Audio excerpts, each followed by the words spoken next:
question is App Engine standard auto scales, but auto scales to 0. Well, well, that sounds a whole lot like Cloud Run to me, but in the App Engine world, the little, I don't want to use the C word, the little box that they put applications in was executed in a container execution environment called Borg, which was tuned toward rapid application execution, limited. The fact that Borg was the early version of Kubernetes meant there was a lot of constraints on how things needed to play to be fast. When they introduced App Engine, all this, you can imagine all the Google engineers go, yeah, App Engine, the greatest thing in the world. And me goes, what? You mean I have to write in one of two languages? Like I want to bring in my own language. I want to bring in my own utility library. It's not like 1998 was the beginning of computing and nobody knew what they were doing. I had baggage. I had history. I had my preferred way of writing applications. And to me, like I've always said, my applications were never written for a particular platform since I stopped writing in an assembly language. So if the infrastructure people are now saying, oh, this is the way you got to write your applications, I go, oh, I'm not going to play in that world. So Google says, okay, well, what if we come up with something a little more flexible? And we'll call it, App Engine Flex. So App Engine Flex. So what's the difference between App Engine Standard and App Engine Flex? Two main things. One is you can write in multiple languages because it's running in now containers, and you can bring in your own library, you can do your own IO, but I'm sorry, if you're going to play that way, you can only play in that part of the playground. You can't play in the main part of the playground because you're not going to follow the rules. Therefore, you can only auto scale down to 1 because you got so complicated stuff. Our infrastructure isn't fast enough to load all of your things instantaneously. Think about what a cold start means. You think about what App Engine, you think about 0 instances mean. It means when you need it, it has to go get it. And so if it's written in a way that doesn't make the loading efficient, then the time it takes to cold start App Engine Flex is too long. So you can't do that. That's not going to be performance-wise. That's not going to be consistent with Google's ideals of performance. I'm just making that up. So therefore, App Engine Flex only auto scales down to 1. So completely different model. Okay, Moore's law kicks in, bigger, better, faster, stronger. Okay, now we can add more language. We can introduce this cloud function thing. Does it run containers? Oh no. We're not going to tell you how we actually do all this stuff, but you can now write these microservices in these things called cloud functions. Yes, they're actually containers, but we're not going to tell you that because we don't want you, that would be me and you, to rely upon that. All right, so in the App Engine world, now you can think about that being developed, springboarding off of the whole browser world back here. There's a whole bunch of utilities that Google developed in App Engine to do stuff. And one of those was the task manager. So then later somebody said, oh, there's a really cool utility in App Engine. We should pull that out and make it its own service. So task queues became a service as the infrastructure evolved. All right, so that's just a little history of cloud tasks.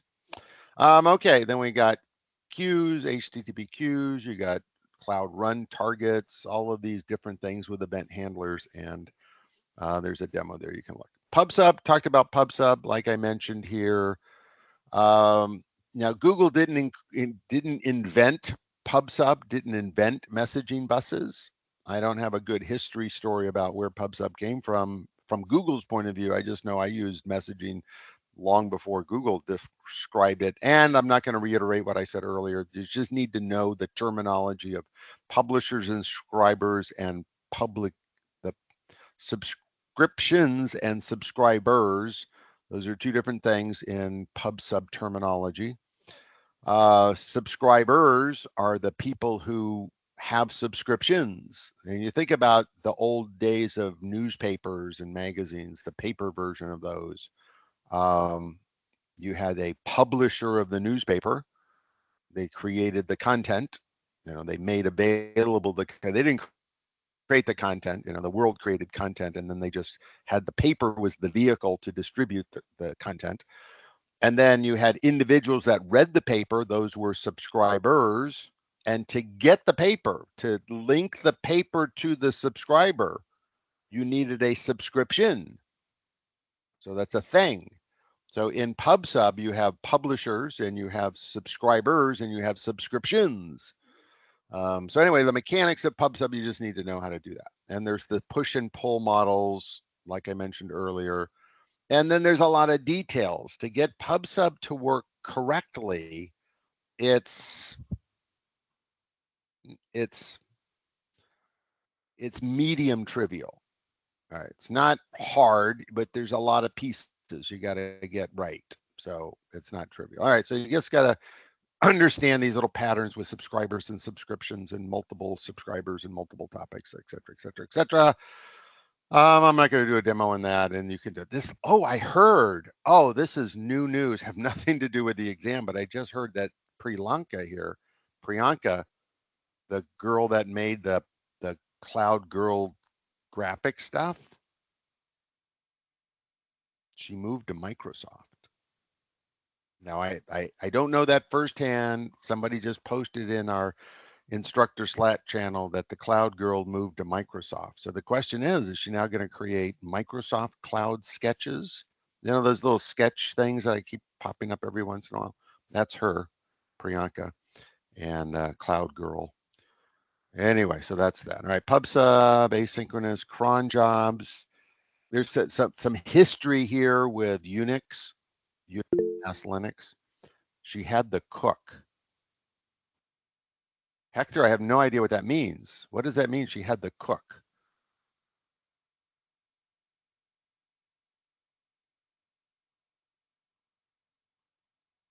Hector, you got it. Cooked videos with cloud. Cook videos. I still don't know what that means. I'm sure does that make sense to anybody else but me? That's great. I'm old, so I don't get the references as much. Older videos from GCP. Yeah. But what does that have to do with her moving to Microsoft?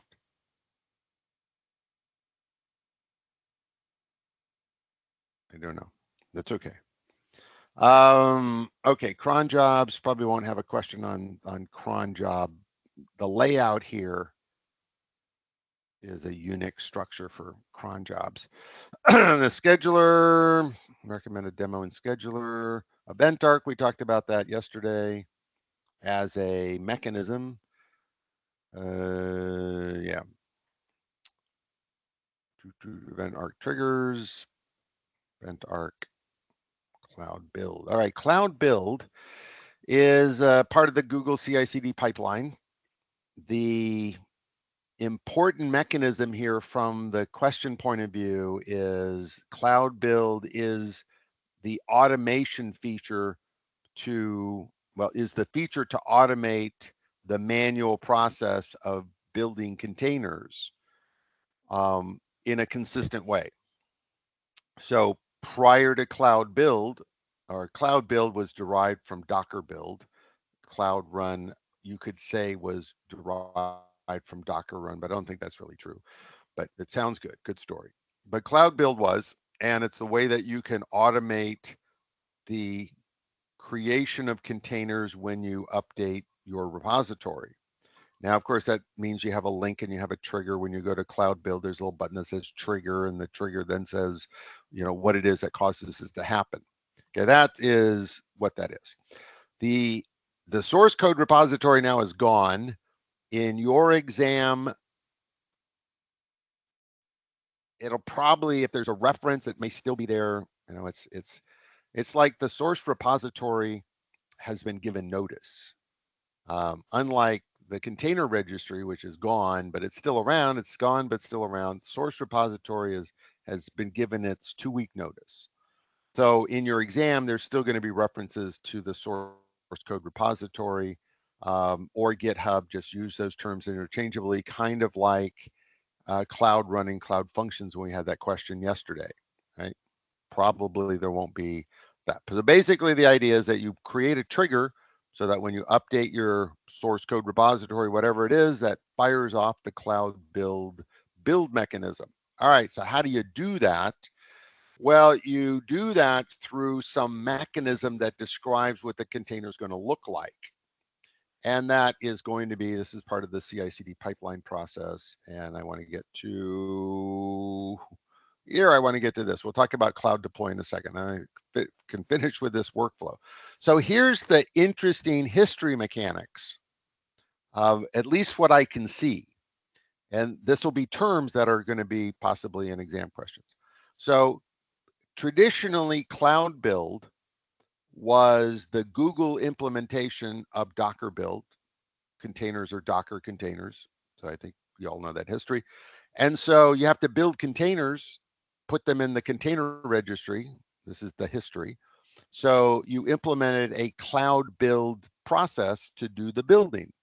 Cloud build, Docker build, requires a configuration file called a Docker file.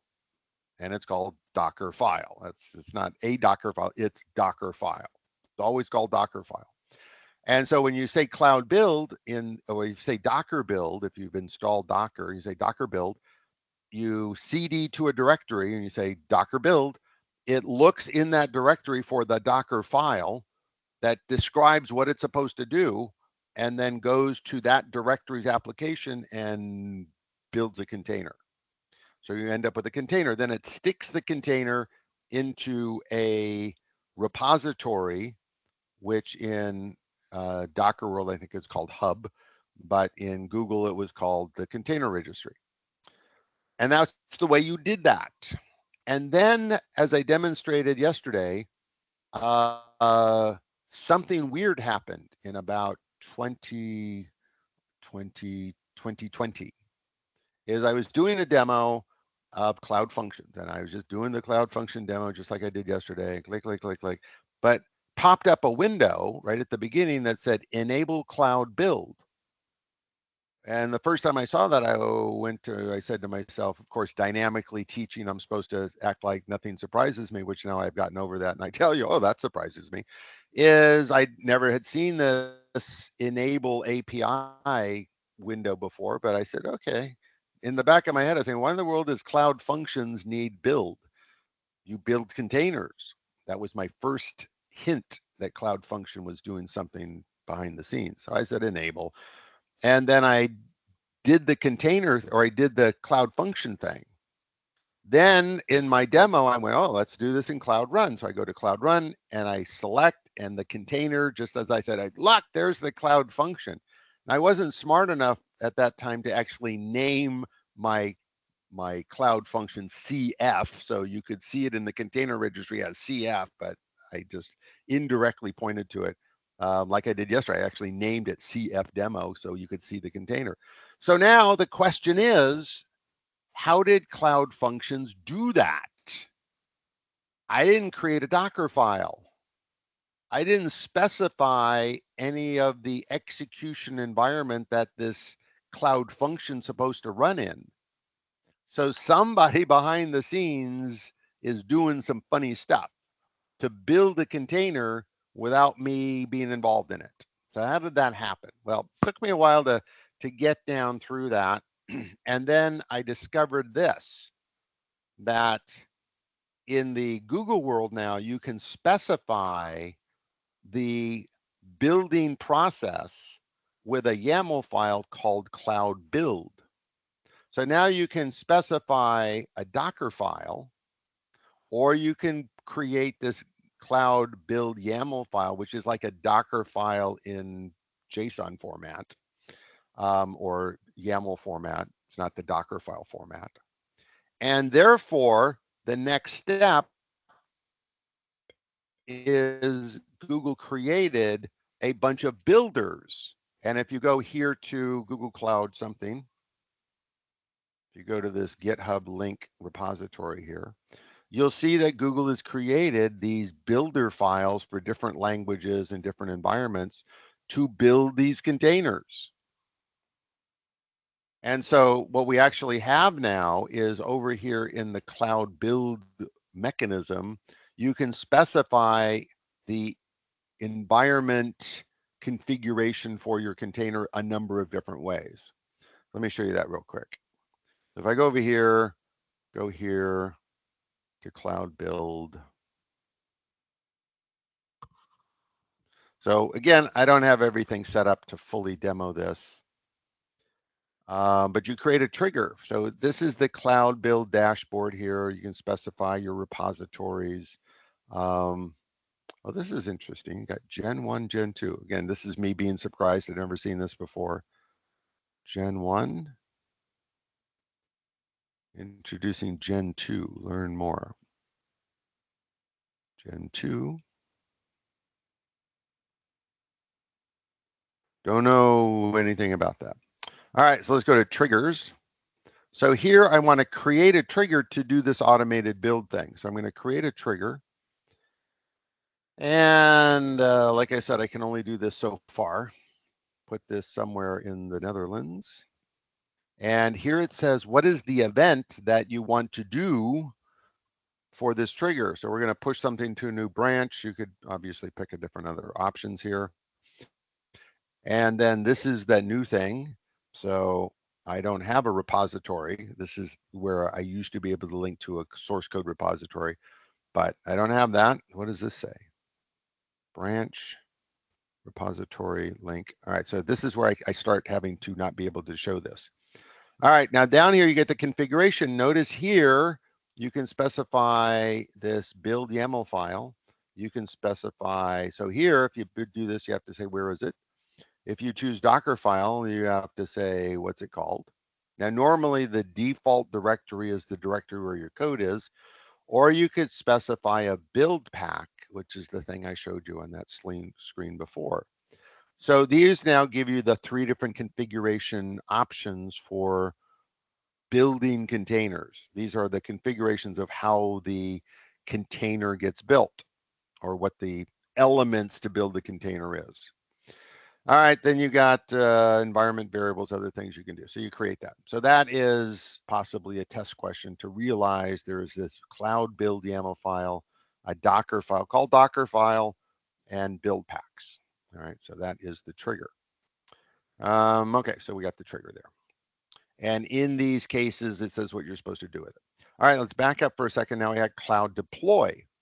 So Cloud Deploy is a newer service, kind of popped up a couple of years ago, maybe a year ago, maybe early last year, maybe slightly, I think it was early last year. And so what Cloud Deploy is, as it says here, is a fully managed continuous delivery platform.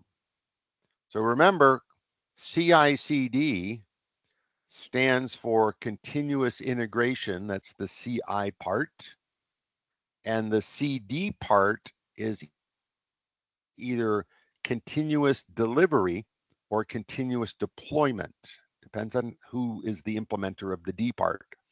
So the difference is, and this is generic, this isn't the Google definition, generically, because CI/CD is not a Google thing, it's a DevOps thing, is that the D part says you go through the build function, which is the CI part, and then you test it, and then you make it, you push it into production, which is continuous deployment, or you get it ready for deployment, which is delivery. So you deliver it to the door of the production system, or you deploy it into the production system.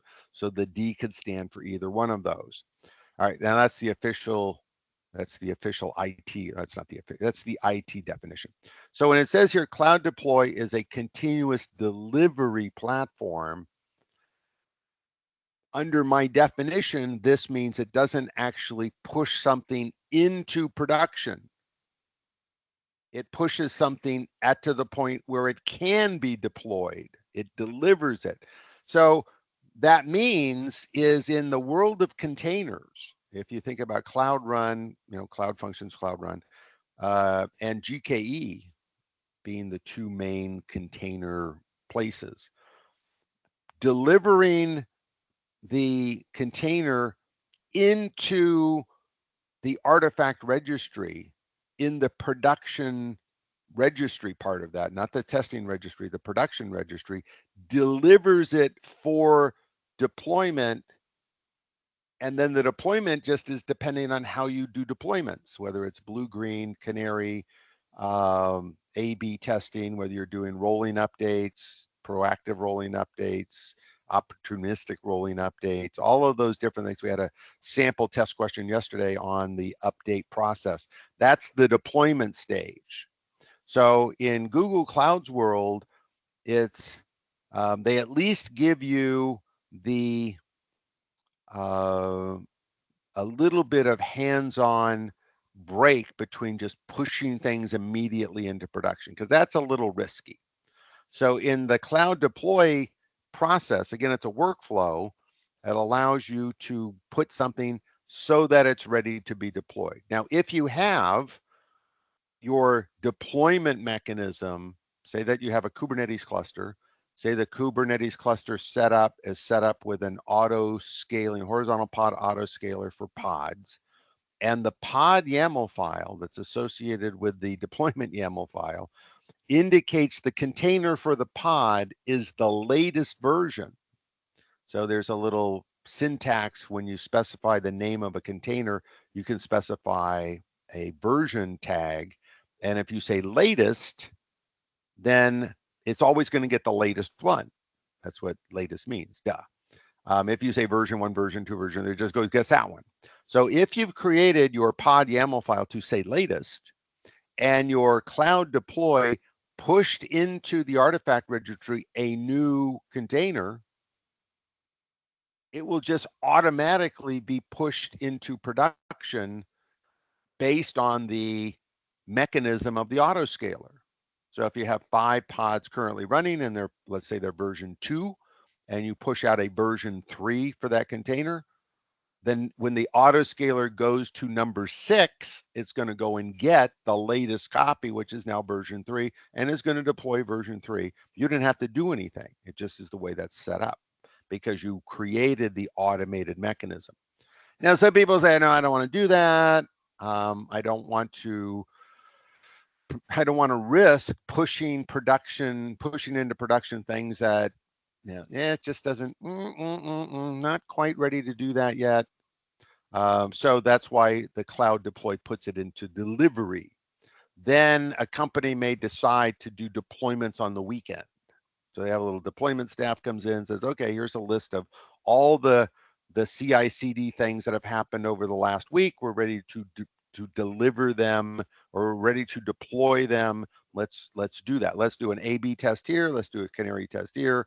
Let's deploy this out with an opportunistic rollout, rolling update. They can manage that for whatever the best practices is for the organization. So Cloud Deploy does that and is tied to Cloud Build. Okay, now it says here, it caught my eye because it's using the A word, and Anthos, of course, doesn't exist anymore. So it always is a question like, what does this actually mean? I want to translate this. Makes it easy to deploy releases to GKE Cloud Run in Anthos. Okay, so here Anthos is being used as a noun, and it's not really a noun, it's more of an adjective, where Anthos is a multiple GKE cluster environment. So Anthos is multi-cluster GKE. That's why I said it's an adjective. It's not a noun. So in this case, you're deploying a pod, you're deploying a container. The container gets consumed by GKE in terms of pods. The container gets consumed in Cloud Run, pods again, but we just don't call them that. And then Anthos, it get consumed in Anthos clusters, which are really GKE clusters. But if you remember, Anthos is a multi-cloud cluster. So I guess technically, when it says an Anthos, that could be used to deploy the pod in AWS or on-prem or Azure, wherever your Anthos registered clusters are. All right, so that is the terminology details around that term. All right, cloud deploy. All right, great. Build your flow. Testing. Okay, now let's talk about testing. As an application developer, we all know about testing. Now, I grew up in the age where we didn't, the applications were so relatively simplistic that testing a program wasn't that intellectually hard. The programs weren't that complicated. The number of options wasn't that complicated, and you could just come up with things. I remember a long time ago, I was teaching software engineering classes, and we got to a slide that talked about testing. And I remember saying you got to have rich test cases, you need boundary test cases, you need these different test cases, and then you just run them. Right. But then as time goes on, you end up with these individual objects and modules and units and libraries that have to be tested. Then we have interaction problems and all kinds of stuff. So there became a whole new philosophy based on testing. And some of you may know this, test-driven design, which is a weird concept when I first ran into it, where you build your tests first and then you write the code to pass the test. Like, really? Anyway, so there's a whole philosophy around that. Google doesn't care about that. So all Google's saying here is there's these different kinds of tests. Again, so you can read through that. And then how do we do that? So the whole CI/CD pipeline wants to have in the between the CI and the CD a testing platform. A potential test question that could show up in this exam because it's now in June. I know it's August, but June's when the test came out, is that there was a big deal late last year, early this year, with what then was called Duet, now called Gemini Code Assist, where you could go into the Google Cloud Editor off the shell, you go to the editor function, you enable now Gemini, and you could pull up a piece of code in your local directory and you could highlight a piece of code, and I think it's a right click or some click on the little bubble that pops up there. And one of the options was generate test. And so what Gemini would do, it would look at your code and then generate a test that you could put, let's say it's like a JavaScript thing, you could put it in your testing directory. And then it would link that in. So that would be cool. So that is when we talk about tests here as part of the CI/CD pipeline, there might be a question about automated test generation with Gemini, or the older word was Duet. All right, so we do that, CI/CD pipelines. Oh, there's Priyanka. There's that little sketch girl thing. Okay, the artifact registry, as I mentioned, used to be called the container registry. Containers were only Docker containers. And then it turned out there were other intermediate, technically the word is artifact, so I can't change the word, intermediate code modules that are used in a pipeline that needed to be put somewhere. So Google created this artifact registry. So when you go to the artifact registry,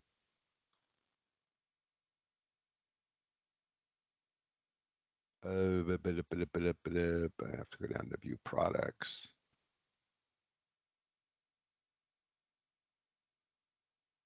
Not analysis. This is in no or I just have not gotten used to this new structure yet. Operations, security, CI/CD. So the container registry is still here. The artifact registry is here.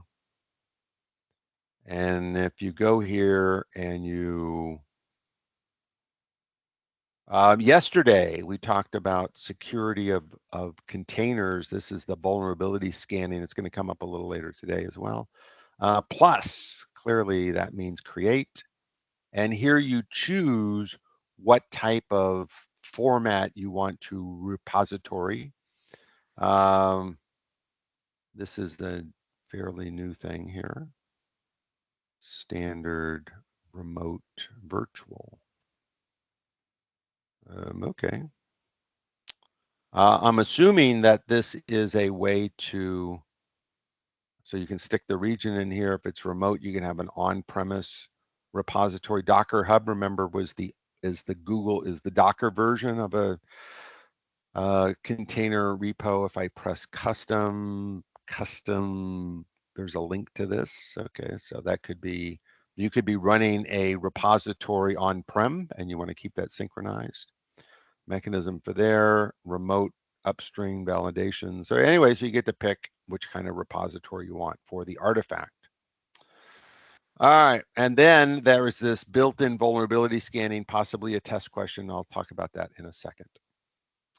All right, you create this, you push things to the artifact registry. The artifact registry then kicks off the trigger for the cloud build process.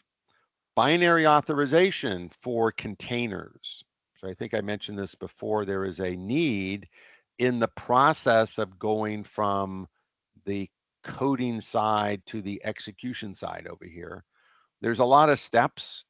I think I mentioned before that there's a concern when you have an automated process that if one of the steps in the process gets infiltrated by a bad actor or some kind of bad something, then you just have this automated no checking mechanism to push things out into production. So Google says we have to be aware of that. We're gonna have to put some things into place for that. So Kenneth says there's a comment to upload well, so that's the point. Yeah. So that's the point, Kenneth, is the difference between the container registry, which is for containers only, and the artifact registry is now a complex of different types of repositories. So you can create a Docker repository, or you can create a Maven repository or a Python repository. Those repositories aren't for containers. It's just for an intermediate step of whatever the workflow is. So like for instance, if you're building an Apigee API, one of the features in Apigee is you could add in Python code into an Apigee policy. Again, if you know Apigee, these terms make sense. If you don't know Apigee, you need to learn enough about the terms I'm saying to pass the exam question on that. So you create these policies. In Apigee, there's 50 predefined policies. Policies are little rules.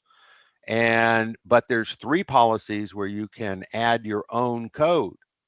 So in Apigee, you can add Python code, you can add JavaScript code, or you could add Java code.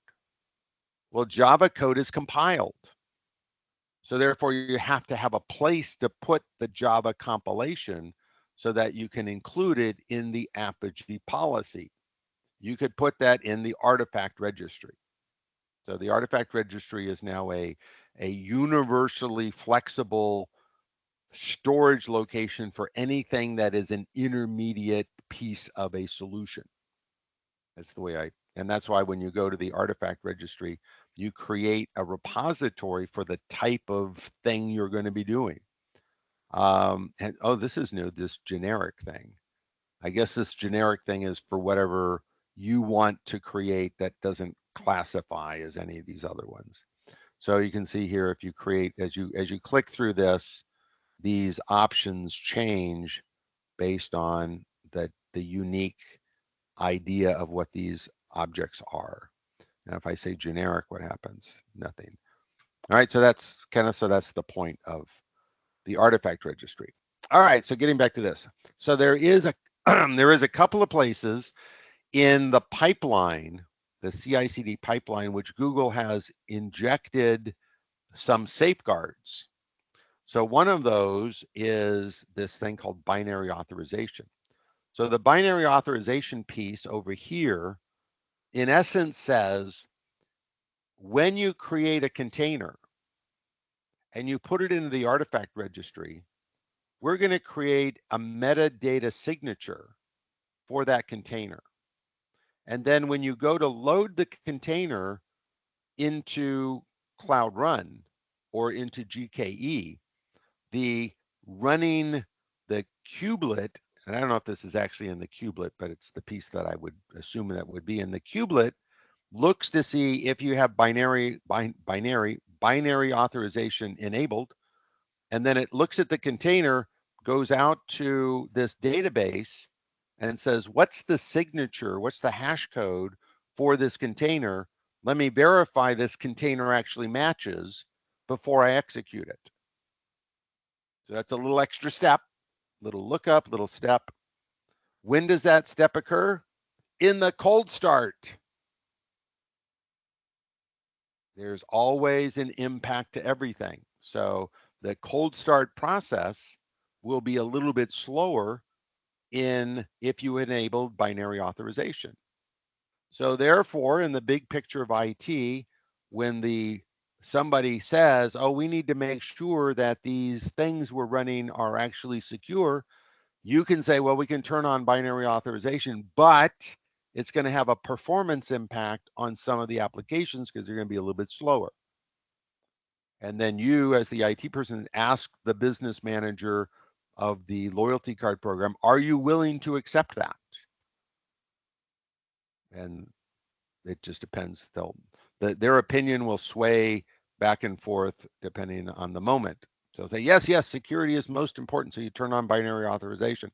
Then they come back and say, this thing's really slow now. Now, really slow. Remember, a cold start is 2 to 3 seconds. So maybe it's 2.5 to 3.5 seconds. Not like, oh, it's now 10 minutes. So this is too slow. Well, we can turn off binary. Yeah, do that. Performance is more important. So there's no right answer here. Now, here's again where Moore's law kicks in. Now that I've explained it, I can use it all the time. Moore's law will, in the future, make binary authorization have no performance impact, no visible, effective performance. It's always going to have a performance impact, but it'll become fast enough that nobody cares. Here's another example of that. The same concept is in Google Cloud, I mentioned before, Google Cloud encrypts everything that goes onto a drive, to a physical disk. Everything is encrypted on the disk. Well, encryption takes time. That's why back in the 90s, we didn't encrypt everything. The encryption algorithm, chunk, takes time. Well, Google has now found a way to do that chunk fast enough that you don't notice. And that's only because Moore's law has moved the time scale so that the incremental time to do the chunk is now so small because the computers are bigger, better, faster, stronger. There's no impact to our time reality. And so the same thing will be true if you look at any performance bottleneck in the cloud. It will always be improved eventually with Moore's law. All right, so binary authorization is a piece of that.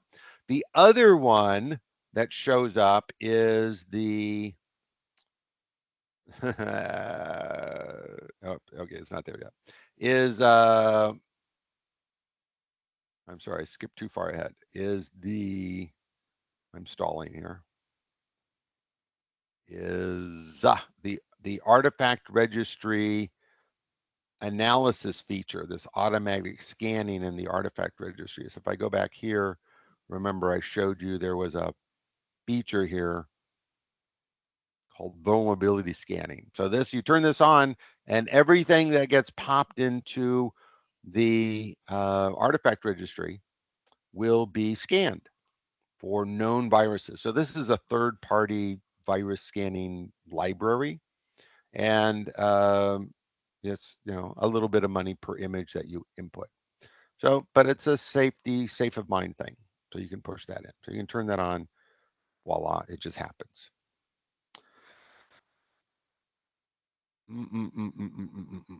All right, let's see what else do we have in this chapter. Container operations, the operations suite. All right, the operations suite in the potpourri of this chapter is monitoring, logging, error reporting, tracing, and profiler. Google has now broken this into two sections in the little Google Cloud thing. There's observability and operations, but mainly the operations environment here, previously known as Stackdriver. I only mention that because every once in a while you will run into something in either Google documentation or in a Google G Cloud command where the option says Stackdriver. And if you haven't been around very long, you don't know what that means. Stackdriver is the older name of the operations suite. Stackdriver used to be a third-party company like Apigee and Firebase. Google bought them, integrated them in.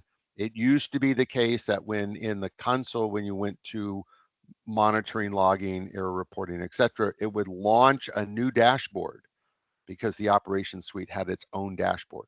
The same is true in Apigee. But then slowly over time, Google merged those into the same dashboard. So now when you go to the operations suite,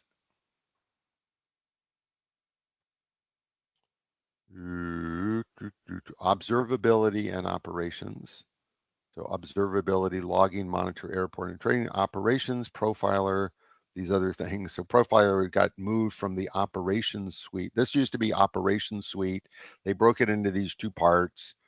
Profiler used to be up here, which is why the slide has these 5. These other things got added. For some reason, Google decided to break that apart. But when you clicked on this, it used to open up a new tab with a new dashboard, but they integrated this dashboard into the Google Cloud world. Okay, so they changed it. That was a couple of years ago, but you still may you may occasionally see a reference to Stackdriver. Okay, so now you can look at this. So basically, this is all tooling that are executed by agents. Agents are little pieces of code that monitor what's going on. So sometimes they're called ops agents. We saw that in one of the questions yesterday. So an ops agent monitors what's going on and then reports that information to something. So monitoring and logging are the two main places that stuff gets recorded. The monitoring section monitors metrics, tracks metrics, things that you can measure. So CPU utilization, network error, transmission errors, anything that you can measure. That's a metric. The monitoring system monitors metrics. In Google Cloud application development is you can create your own metric. That's exciting. You don't go crazy with this though. You can think about this and abuse this. So here's an example. You could have a application. Now this is actually, if you're taking the PCA exam, this used to be a test question on the PCA exam. That in the PCA exam, there's 4 use cases. There's 4 case studies for 4 different types of users. One of the users in the case study was this thing called just the brain just went Mount Curt Games. Mount Curt Games. So the Mount Curt Games case study was a web-based massive multi-user game. And for some reasons that make no sense to me as an architect, they wanted that with the Mount Curt Games people wanted to auto scale their servers based on the numbers of users logged into the game. You think you're auto scaling something based on some demand-based metric. Server CPU is usually the main one you use because if the server is getting busy, you need another one of those. But they decided that there was a correlation between performance and the number of users logged in. Not the number of active users, not the people that have used it within the last 30 seconds, numbers of users logged in. Because you could log in and then just not play the game. So that's why I never understood it as a real answer, but that was the test question. So the test question was, how do you do that? How do you create a load balancer to auto scale based on numbers of users logged in? The answer was you create a custom metric, which is a G-Cloud command or a Google API. You can create your own metric called users logged in. You can call it whatever you want. And then you can define the type of metric it is. And in this case, it was a counter metric. It was a number. And then, so there's an API call to create the metric. There's another API call to set the metric, to read and set the metric. So those are API calls. So you could write, your application developer could write some code in the login microservice for the game. If somebody logs in, you make a call to increment the metric. Then you use the metric in the load, you use the metric as the auto scaling component of a managed instance group. So hopefully you remember that in your background. And so now the managed instance group, which is the auto scaling backend of the load balancer, says as the number of users logged in increases, you increase the number of backend servers for the game interface. So the answer was to the question there was you add a metric. And then your application becomes the agent that sets the metric. Okay, well, that being said is Google has a bunch of agents that they have in the infrastructure already to provide metric data to the monitoring platform. I don't know how many there are, maybe 1,000. I mean, there's 10,000 APIs, but I can easily look that up. I don't know a place to look up the number of metrics. I wonder if Gemini would know that. Gemini is currently not working, but I could ask Gemini. Maybe it's 1,000. So 1,000 metrics broken down by service, indicating how much, how fast, how many errors, anything like that would appear in a metric. Then you could also install other metrics, or no, you can install other agents above the Google infrastructure. If you want to track a particular metric yourself, you can install your own agents, of which my logging agent, my numbers of users logged in agent would be an example of that. Now, the reason I said this is not a test question, but just between you and me, you can think about using the number of users logged in as a super global variable in the application development space. You know, global variables, but now this is a super global variable because it's accessible by any microservice. So now if you had a particular microservice and it had internal variables and you needed a variable to communicate between microservices, you could pass that data as a parameter, but any individual instance of a microservice wouldn't have the right number, which would be the accumulated number of that across all the microservices. For instance, in my restaurant, you might want to have a mechanism that says how many tables are currently occupied in the restaurant.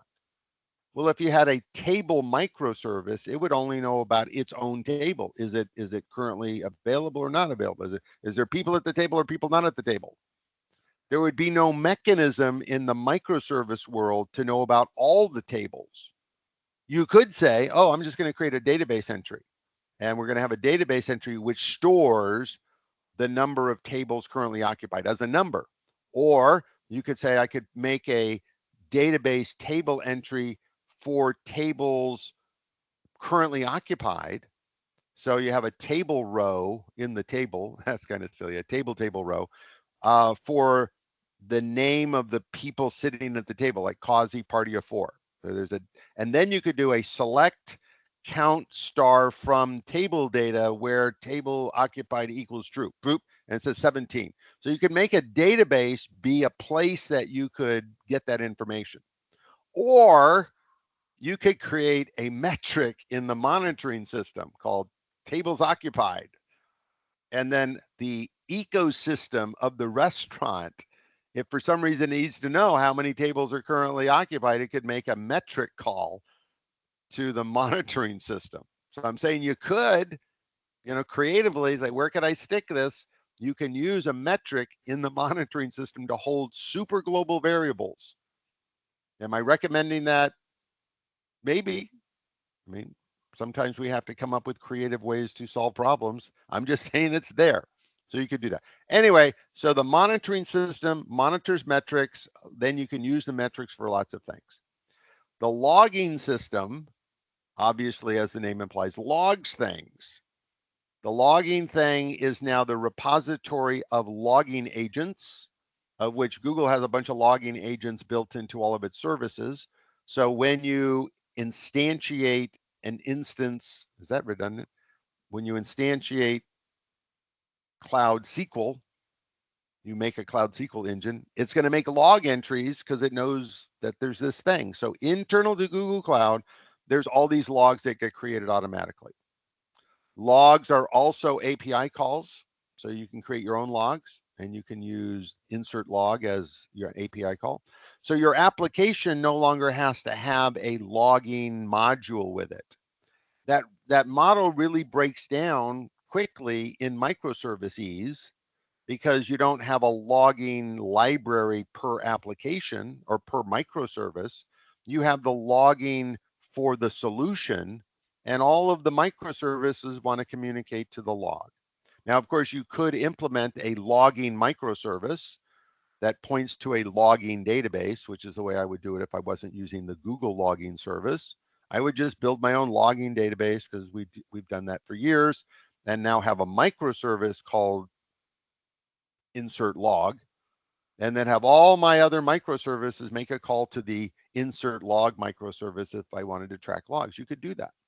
But Google says we already have a logging system, and the logging system has built into it a bunch of follow-on capabilities, which you get to take advantage of if you use the Google logging service. So one of those, a couple of particular things, I'm just going through slides in my head here, particular pieces of information for the exam is logs in the Google logging system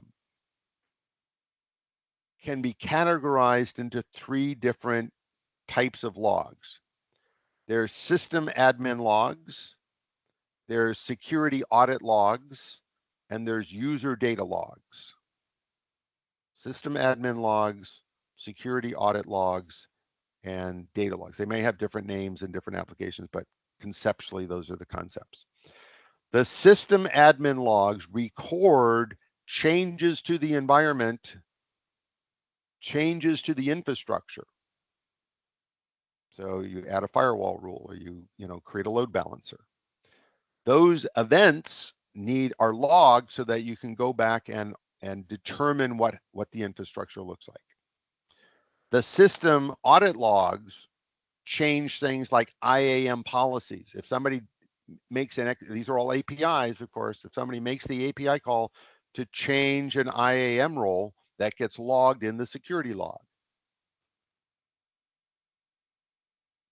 Creating a firewall rule is a system or security log, I forget which one it's in. Using a firewall rule is a data log. Creating it is not, using it is. So every time in production means in actual use, not production as in testing and production, but in actual use, if you have an application that is sending information to another application, it's going to go through a firewall, or it's going to cause the execution of a firewall rule. That execution is going to be logged. That execution, the execution log will happen every time a firewall rule is evaluated. That's a data log. That could be huge, the amount of data that you would accumulate logging every firewall rule execution.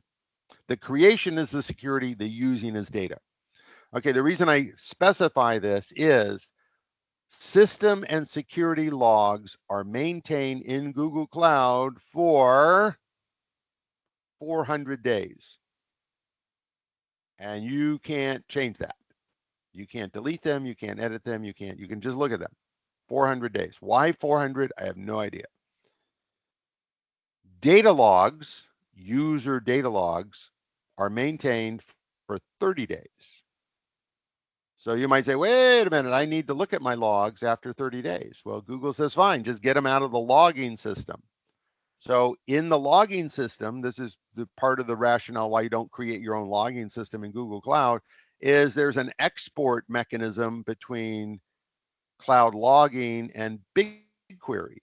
So you can export your logs into BigQuery, and then you can keep them there and analyze them for as long as you want.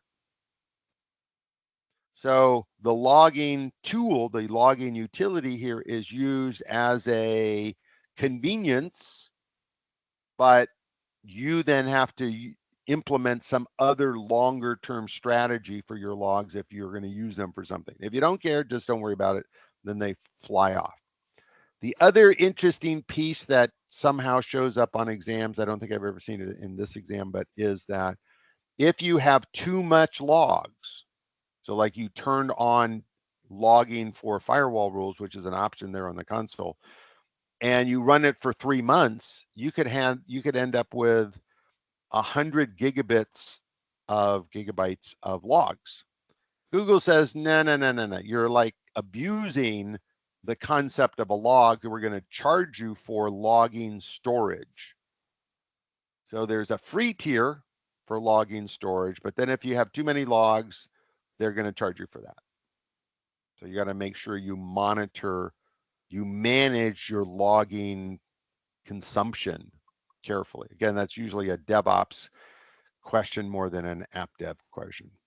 All right, so you got the logging mechanism. And then here is a list of server services that are linked into other applications that use the logging system. So Prometheus, for instance, is a dashboard for monitoring systems, kind of like the monitoring system is, but you need to fuel it with data. So there's an option in the GKE cluster configuration screen. I think I pointed that out.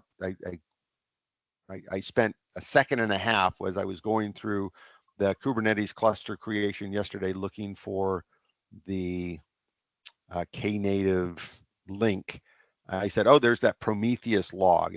For some reason, there's little something happening between Google and Prometheus that they get like favored positioning in some of the screens, even though Prometheus is not owned by Google.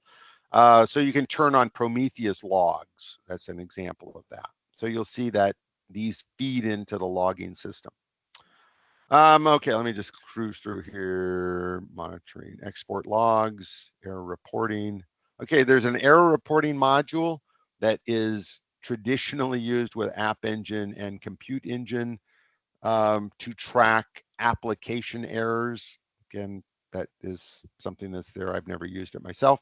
There's a tracing mechanism in the operations suite that allows you to look at timing of collective microservices. So if you have a workflow and the workflow has many microservice steps, you can, in the tracing module, you can look at the timing of the steps and see which step is taking a long time, so that you might see that the end-to-end delay is 3 seconds, which you were expecting a half a second. You can use the tracing program to determine what piece is causing the longest delay. This is similar to if you're a relational database user, particularly a Microsoft SQL user, you can look at the execution plan of your query and see which piece is running the longest, and then say, oh, let me build an index to make that faster. So the tracing tool is a utility for doing that. The debugging tool is gone. I don't even know why there's a slide here anymore. I don't know why Google got rid of it. This was a key. This was a nice feature. If you linked your system to a source code repository, you could view the source code in the debugging window and put breakpoints in it and execute it, kind of like you do in an IDE. I never got a good answer for why Google eliminated the debugging module there. There was one thing I missed here, health checks. Health checks are used in a number of different places in Google Cloud. We saw them a couple of times. I never stopped to point them out because I knew the slide was coming up. But a health check is a way that you can tell Google how to tell if something's working or not. And you do that so that the workflow streams in Google Cloud don't end up calling something that doesn't exist and then have to wait for a timeout, then call it again and wait for a timeout, wait for a call. And it's just not there. It's not that it didn't respond, it's not that it's not running. So health checks is a way that you can help Google know whether things are working or not so that they should or shouldn't be called. That's what a health check is. So pretty much in the main places we see health checks is in a managed instance group. So when you create a managed instance group, there's a little button there that says health check rule. The health check rule, as you can see from this slide here, says I want to create a little process that goes and does an HTTP, TCP ping request, and then there's a bunch of parameters here that you could describe. Then down here, you specify how often that is to happen. And then you also specify if you get so many negative results from whatever the protocol is, if you get too many of those within a certain amount of time, then you identify the thing you're talking to as not running. It failed the health check. You don't specify what happens as a result of that. You just say, hey, this thing's not working. And then the Google Cloud Managed Service says, oh, I need to do this because it's a managed service. So if you tie a health check to a managed instance group, the individual machines in the managed instance group are IIS. No, they're not. They're IaaS, Infrastructure as a Service.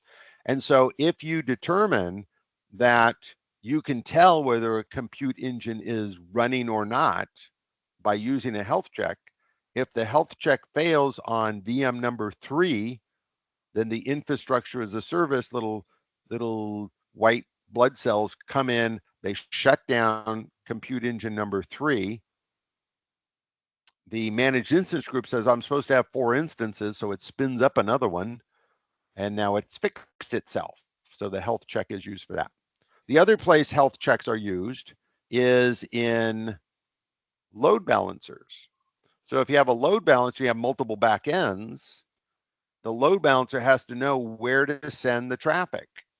So if you have multiple backends, you can use the health check to determine whether the entire backend running in Australia is not there for who knows what reason. Could be a networking reason. So the load balancer isn't going to spend time sending a message to Australia if Australia is not there. How does it know that? It has a health check. So the load balancer can use a health check. The managed instance group can use a health check. Kubernetes also has something similar for pods. Like pods come and go, pods and nodes come and go. We talked about the addressing problem with that a little while ago, but is the pod running or is the pod idle or is the pod in an infinite loop and is not able to receive new traffic? You need to know that so you don't send traffic to a pod. So in Kubernetes, the health check concept is implemented by something called a liveness probe and a readiness probe. So they're called probes. Just, I don't know why they don't call them health checks. They just call them probes. So there's a difference, subtle difference in how that all is managed. You probably, if those are the first time you've ever heard those terms, you want to probably do a little Google document search on liveness and readiness probes to just get an understanding about how those works. They could be a application question because your application is running in a container, in a pod, communicating to other containers and other pods, and you want to make sure that that communication exists correctly, and you would do that by using a liveness probe. All right, so that's the concept of health checks. All right, so short chapter here for today. I think we're at the end of this chapter. So let's go ahead and take a second break, and then we'll come back and do test questions. We'll go back and just hone up on test questions here. Okay, chat channel, 10-minute break. Okay, okay, that's a good question. I'll talk about Terraform when we come back from a break. Thanks, Kenneth. I'll do that.